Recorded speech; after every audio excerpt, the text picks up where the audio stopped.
주께서 계시네. 찬송하세 주의 보혈 그 샘에 지금 나가 죄의 깊이 빠지니 뭐 그 피로 씻어 맑히네.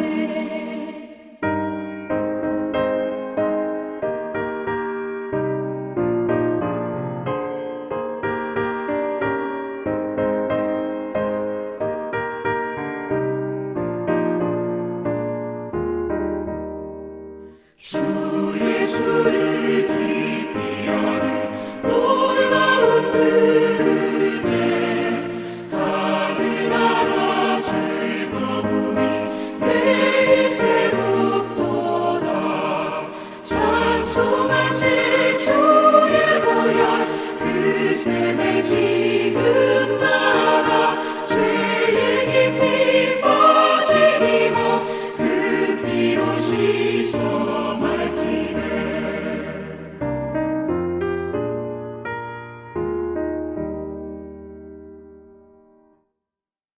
오늘 우리에게 주신 하나님의 말씀은 누가복음 22장 14절부터 20절 말씀입니다. 때가 이름에 예수께서 사도들과 함께 앉으사 이르시되 내가 고난을 받기 전에 너희와 함께 이 유월절 먹기를 원하고 원하였노라. 내가 너희에게 이르노니 이 유월절이 하나님의 나라에서 이루기까지 다시 먹지 아니하리라 하시고 이에 잔을 받으사 감사기도 하시고 이르시되 이것을 갖다가 너희끼리 나누라. 내가 너희에게 이르노니 내가 이제부터 하나님의 나라가 임할 때까지 포도나무에서 난 것을 다시 마시지 아니하니라 하시고 또 떡을 가져 감사기도 하시고 떼어 그들에게 주시며 이르시되 이것은 너희를 위하여 주는 내 몸이라.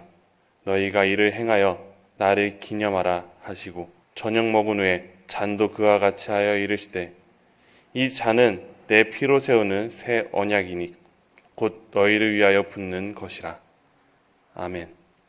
오늘 말씀의 제목은 독일의 한 철학자 포이어바흐라는 사람이 한 말입니다. 당신이 먹는 그것이 바로 당신입니다 라는 뜻을 가지고 있습니다.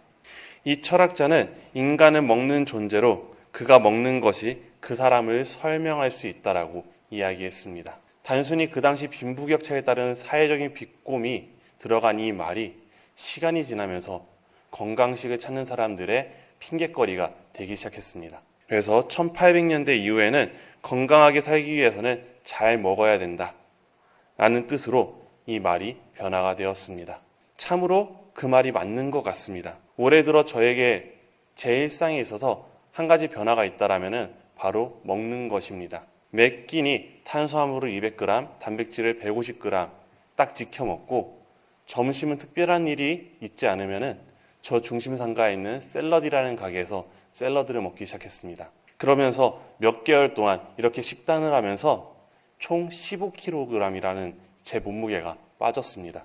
물론 운동도 꾸준히 열심히 했지만 제가 건강하게 먹자 제가 달고 다녔던 소화 트러블도 다 사라졌고요. 굉장히 건강해졌습니다. 몸소 그 말, 당신은 당신이 먹는 바로 그것이다 라는 말을 체험하게 된 것이죠.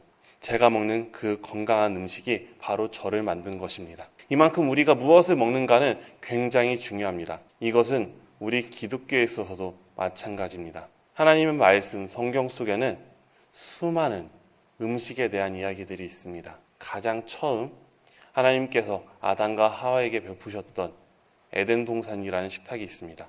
그 식탁에서는 선악과를 제외하고 모든 것을 먹을 수 있는 인류 최초의 먹거리, 식탁이었습니다. 그리고 또 대표적인 것으로는 만나와 메추라기가 있을 것 같습니다. 하나님께서는 굶주리는 이스라엘 백성들에게 만나와 메추라기를 때마다 내려주셨습니다. 또 유월절 음식이 있죠. 유월절 음식, 불에 구운 양과 쓴나물을 먹는 이 유월절 음식은 지금까지도 유월절 예배를 드리는 문화권에서는 계속해서 먹고 있습니다. 양과 쓴나물을 먹으면서 그 이스라엘 백성들이 겪었던 그 고난과 예수님이 겪었던 고난을 하나로 연결시켜서 그리고 그것도 결국 승리의 기쁨으로 바꾸셨던 것들을 또 먹으면서 몸소 체험하고 그리고 그 사건 속에 들어가는 역사가 지금도 일어나고 있습니다. 신약에도 수많은 먹는 이야기들이 있습니다. 오병이어 사건도 그럴 것입니다. 예수님께서 배고파하는 그 군중들을 향해 빵과 그리고 물고기를 통해서 그들을 배불리 먹이셨던 사건이 있습니다. 아마 제가 기억하는 것 이외에도 수많은 먹거리에 대한 이야기들이 이 성경에 나오고 있습니다. 어떤 분은 그래서 이 성경에 나오는 이 먹는 이야기들을 다 오려내서 떼어보면은 이 성경이 제대로 쓰지 못한다라고까지 이야기를 합니다. 지금 이 성경책은 올바로 서고 있는데 이 먹는 이야기를 빼면은 이게 흐물흐물해져서 이 성경책이 제대로 서지 않는다고 할 만큼 성경에는 먹을 것에 대한 이야기가 굉장히 많이 나오고 있습니다. 그리고 그 수많은 먹을 것들과 식탁의 이미지가 바로 한 군데로 모이게 됩니다. 바로 성찬입니다. 성찬을 통해 성경에 나오는 수많은 먹거리에 대한 이야기들이 완성됩니다. 그렇기 때문에 성찬은 굉장히 중요하게 여겨졌습니다. 초대교회는 성찬에 대한 오해 때문에 박해를 받기 시작했습니다. 그 당시 기독교가 굉장히 거슬렸던 로마의 정치인들은 저 기독교인들은 성찬을 예수님의 몸과 그리고 피라고 이야기한다. 저 사람들 혹시 저 빵 안에 갓난아기를 집어넣어서 인육을 먹는 사람들이 아니냐라는 오해를 만들어서 그 당시 이 오해 때문에 더더욱 이 기독교가 박해받는 그런 상황까지 이르렀습니다. 그럼에도 불구하고 초대교회에서는 이 오해에도 불구하고 성찬을 포기하지 않았습니다. 그래서 이 초대교회에서는 1년에서 3년이라는 기간 동안 제자 교육을 받아야지 세례를 받고 성찬을 받을 수 있는 자격을 얻었습니다. 그리고 그 사람들을 거룩한 사람들, 성도라고 이야기하기 시작했습니다. 중세시대에는 매 주기마다 먹는 성찬에 참여하지 못하고 죽으면 구원을 받지 못하는 것처럼 생각되어졌습니다. 그래서 사제들이 엄청난 권력을 가지게 되었죠. 이런 어두운 면도 존재하고 이 성찬을 통해서 계급차별까지 일어날 정도로 악용되기도 했습니다. 그럼에도 성찬의 중요성은 가려지지 않았습니다. 종교개혁자들도 매 주마다 할 수 있으면 가능하면 매주 성찬을 하는 것이 옳다라고 이야기할 정도로 이 성찬의 중요성은 계속해서 이어졌습니다. 애초에 첫 번째 종교개혁은 이 성찬 때문에 일어났습니다. 그 당시 사제들이 자신들만 빵과 포도주를 받고 평신도들에게는 포도주를 주지 않았습니다. 그 이유가 무엇이냐면은 저 우매한 평신도들이 이 포도주를 먹다가 이 주님의 보혈을 흘리면 안 된다라는 생각 때문에 이 사제들은 자신들의 우월의식을 드러내기 위해서 이 성찬에 자신들만 독식하고 평신들에게는 빵만 나눠주었던 것입니다. 그래서 첫 번째 종교개혁자 야한 후스는 이 빵과 포도주를 모든 성도들이 다 같이 나눠 먹어야 된다. 모든 성도들은 이 성찬에 온전히 참여해야 된다라는 생각을 가지고 종교개혁을 일으켰습니다. 그만큼 우리 기독교 역사에서 성찬의 중요성은 떨어진 적이 한 번도 없습니다. 그럼 이 성찬에서 먹었던 빵은 어떤 빵이었을까요? 우리가 성찬에서 먹는 빵이라고 하면 어떤 것이 떠오르나요? 우리는 흔히 그 얇은 밀전병, 웨이퍼를 생각할 것입니다. 그런데 이것은 실은 가톨릭에서 많이 영향을 받은 거고요. 실제로는 진짜 빵을 먹었다고 합니다. 그럼 그 빵이 어떤 빵이냐? 성찬을 위해서 거룩하게 만들어지고 만드는 과정부터 해서 모두 다 거룩하게 이루어진 빵을 이 성찬에 사용했을까요? 이 빵은 특별하게 만들어진 빵이 아니었습니다. 이 빵에는 십자가 모양의 칼집이 나 있었습니다. 성찬이기 때문에 십자가 모양을 낸 것이었을까요? 실은 그 당시 일상생활에서 먹었던 빵에는 모두 십자 모양의 칼집이 있었다고 합니다. 그 칼집이 있는 이유는 가족들이 이 빵을 나누기 위해서, 나누기 편하게 하기 위해서 칼집을 낸 것이었습니다. 그러니까 일상의 음식, 보통 사람들이 먹는 이 빵이 이 성찬상에 올라온 것입니다. 이 일상의 빵이 성찬상으로 올라와서 목사님의 손에 올려지는 그 순간 이 일상의 빵은 거룩한 빵으로 예수님의 몸으로 변화되는 것입니다. 특별히 교회 역사에서 굉장히 많은 시간, 이 시간에, 그러니까 성찬을 받는 이 시간에 헌금도 같이 이루어졌다고 합니다. 빵과 포도주가 저 예배당 뒤에서 앞으로 나오는 그 시간에 그 빵과 포도주에 성도님들은 같이 헌금을 했다라고 합니다. 이 헌금이 무엇입니까? 이 헌금은 우리가 가진 물질들을 하나님께 올려드리는 것입니다. 적나라하게 얘기해서 바로 돈을 우리가 내는 것입니다. 이 돈이, 이 헌금이 그냥 물질이라고 폄훼하기에는 굉장히 애매한 감이 있습니다. 이 돈, 우리의 물질은 우리의 일상생활과 뗄래야 뗄 수 없는 관계에 있습니다.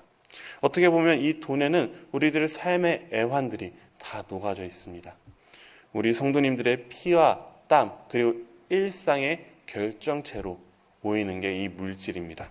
그리고 기쁨과 슬픔도 그 물질 안에 녹아 있습니다. 그러니까 우리 그들의 삶이 녹아져 있는 게 바로 이 물질, 돈입니다. 이 돈을 헌금으로 내는 것입니다. 이렇게 헌금과 함께 바쳐지는 일상의 삶이 빵과 포도주와 함께 성찬상으로 올라옵니다. 그리고 이 성찬상 위에서 우리의 일상이 녹아있는 식사인 빵과 포도주가, 그리고 일상의 삶이 묻어있는 우리의 물질이 하나님께 바쳐집니다. 그리고 그 일상의 것을 하나님께서는 거룩하게 변화시켜 주십니다.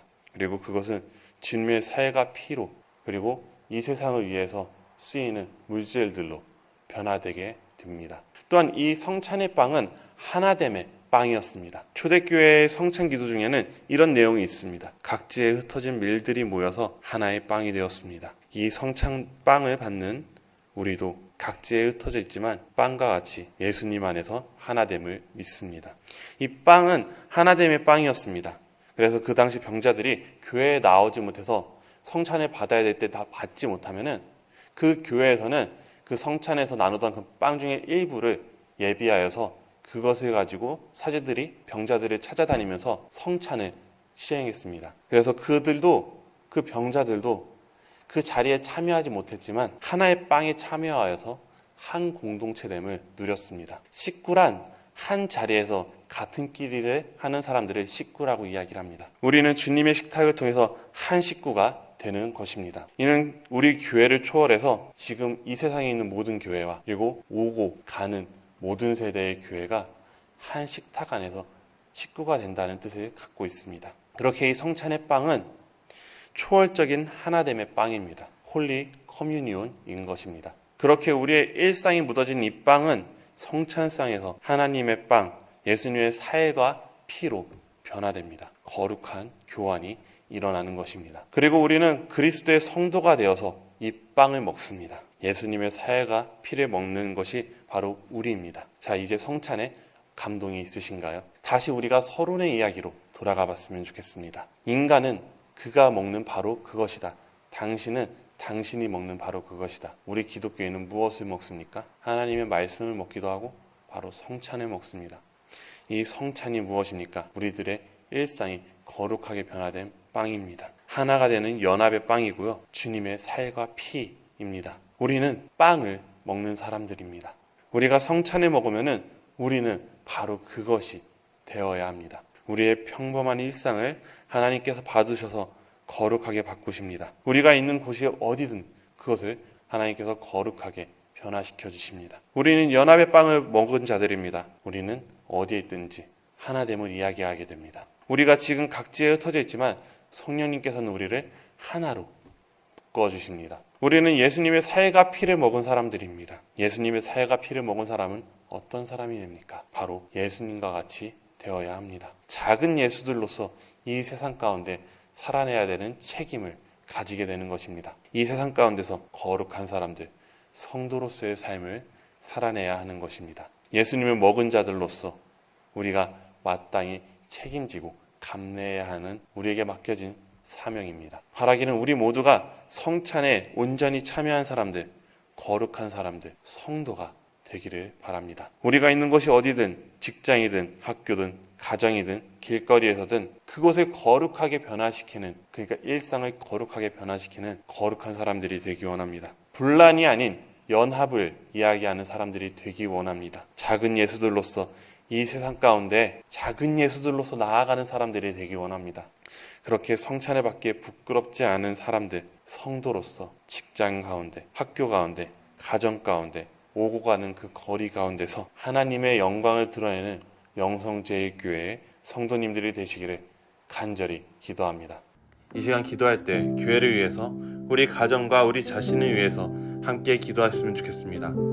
먼저는 우리 가정을 위해서 코로나를 잘 이겨내고 선교하는 교회가 되도록, 예배가 회복되고 전도가 회복되고 기도가 회복되는 교회가 되도록, 코로나를 통해서 영적 성숙과 발전을 이루도록, 성실과 인내로 승리하도록, 직분자들, 구역장, 교사, 성가대, 남녀 선교회장들이 직분과 사명 감당하도록, 교육관을 통해서 선교와 교육회장이 확장되고 부서가 활성화되고 교사들이 성령의 지혜와 능력으로 봉사와 선교의 사명을 감당하도록, 선교의 지경이 확장되고 교회가 후원하는 선교사님들을 위해서 북한 선교가 열매 맺고 북한 성도들을 통해서 하나님의 역사가 나타나도록, 우리 자녀들과 우리 자신이 기도의 승리자가 될 수 있도록, 청년들에게 취업의 길이 열리고 어린 자녀들에게 하늘의 지혜와 능력을 부어주시고 세상을 거슬러가는 기도의 용장, 믿음의 용사들이 되도록, 여러 환우들이 예수의 이름으로 모든 병을 이겨내도록, 우리 성도들의 직장과 사업과 일터를 지켜주시도록, 믿음의 기도로 기적의 주인공이 되고 승리자가 되는 가정들이 되도록 함께 기도하도록 하겠습니다. 은혜가 풍성하신 하나님 아버지, 우리가 이렇게 기도 시간을 맞이해서 함께 기도하고 있습니다.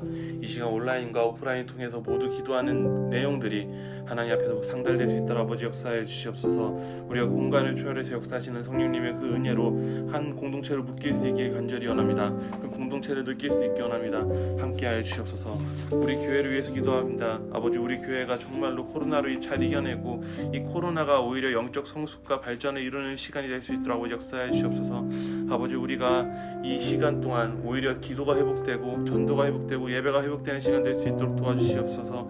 우리 교회가 이 코로나를 이겨내고 선교할 수 있도록 도와주시옵소서. 직분자들, 구역장, 교사, 성가대 모두가 아버지 지금 잠깐은 각자 떨어지지만 아버지 정말 더욱더 발전하여서 나중에 모였을 때 더욱더 큰 은혜로서 아버지 앞에 예배드릴 수 있도록 역사해 주시옵소서. 아버지, 교육관이 지금 지어진 지 오래되었습니다. 아버지, 이 교육관에서 정말로 하나님의 은혜가 더욱더 넘쳐난 예배가 아버지 매주 드려질 수 있도록 아버지 역사해 주시옵소서. 아버지, 정말 교육관이 앞으로의 이 시대 가운데 하나님의 말씀과 하나님의 역사를 더욱더 잘 드러낼 수 있는 아버지 교육의 장이 될 수 있기 원합니다. 아버지, 우리 교회가 선교의 역사가 일어나고 선교의 지경이 확장되고 우리 교회가 후원하는 선교사님들이 정말 주님께서 맡기신 그 사명들을 온전히 잘 감당할 수 있도록 역사해 주시옵소서. 아버지, 북한 선교가 열매 맺기 원합니다. 아버지, 북한 선교 가운데 하나님께서 함께해 주셔서 하나님의 역사가 북한 선교를 통해서 나타날 수 있도록 도와주시옵소서. 우리 이제 각자 개개인들이 정말 교회에서뿐만 아니라 우리가 있는 그 모든 자리에서 우리가 맡은 바를 온전히 감당할 수 있게 간절히 원합니다. 기도의 승리자가 되고 믿음의 승리자가 될 수 있도록 도와주시옵소서. 우리가 있는 그곳이 어디든 그곳이 거룩한 곳으로 변화될 수 있도록 역사해 주시옵소서. 이렇게 기도의 용장, 믿음의 용사가 될 수 있도록 도와주시옵소서.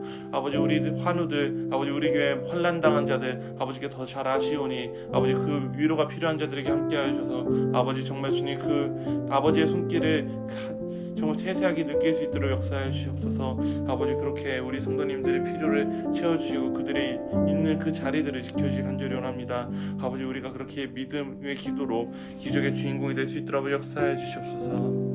하나님 아버지, 참으로 감사합니다. 오늘 이 하나님의 말씀을 통해 우리가 예수 그리스도의 몸과 피를 먹은 자들임을 다시 한번 깨닫게 되었습니다. 아버지, 우리가 그 살과 피를 나누어 먹었으니 우리 명성제의 교회가 하나 되어서 한 몸이 되어서 이 세상 가운데 작은 예수들로서 하나님의 나라의 확장을 일으키는, 하나님의 영광을 드높이는 거룩한 사람들, 성도가 될 수 있도록 아버지 역사해 주시옵소서. 그렇게 우리를 사용하여 주시옵소서. 이 모든 말씀 예수 그리스도의 이름으로 기도드렸습니다. 아멘.